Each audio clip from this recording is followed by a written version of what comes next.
April 2nd every year to make people understand and accept people with autism, foster worldwide support and inspire people.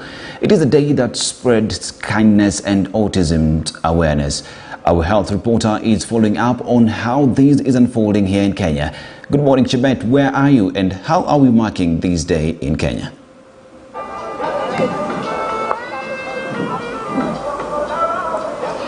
Good morning, Dennis. We are at the City Primary School in Ngara, and it's an event here that is going to create more awareness about autism. As you may well be aware, autism spectrum disorder is an umbrella term for a condition that affects the way people communicate and also learn as well as interact with other people. So the event today is held at the City Primary School here where we are, and the Standard Group is one of the sponsors. So the theme for this year is inclusivity in learning for all. So it is meant to help create awareness and to also let other people know that people with autism also deserve to be able to learn and access quality education. And I'm going to speak to one of the sponsors, who is called Sylvia Mora. She's here with us.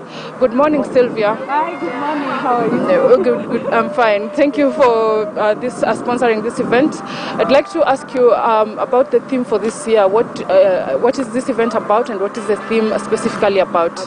Okay, so for this year, World Autism Awareness Day, we will be having inclusion in the workplace, which is a continuity from last year, and also nurturing education, because without education, we'll not be able to transit them into the employment space.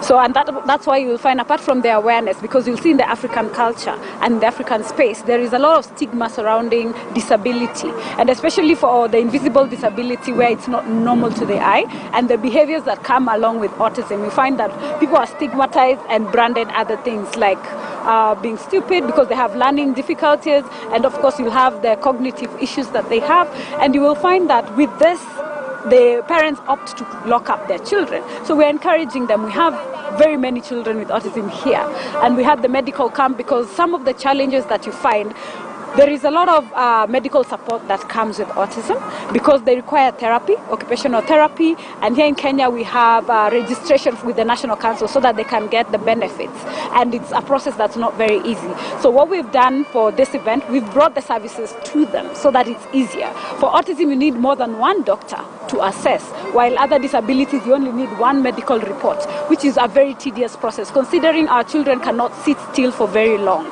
So we want to make their life easier. There is dental checks. You find that a child with a comorbid of epilepsy is on medication, and some of this medication eats away the calcium.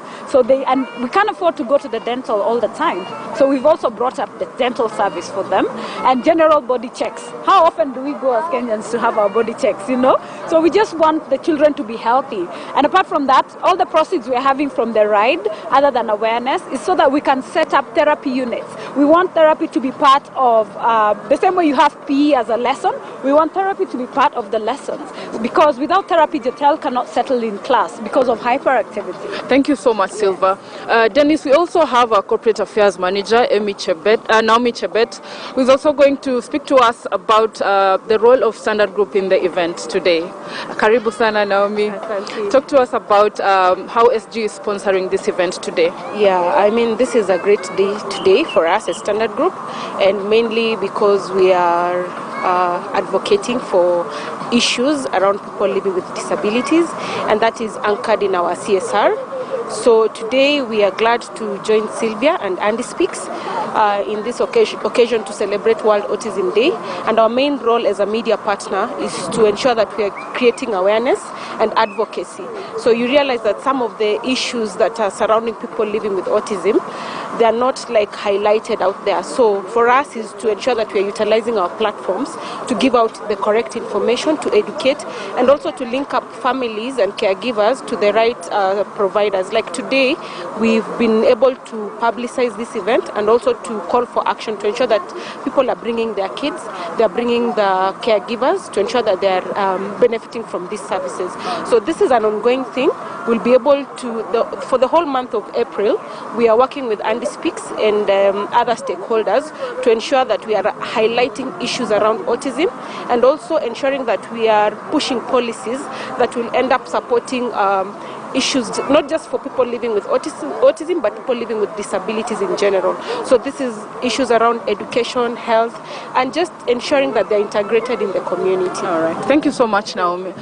Janice, there you have it. The main agenda of the event is to create awareness for people living with autism, as well as inform and educate. That's all we have here. We'll bring you more updates in our subsequent bulletins. Dennis.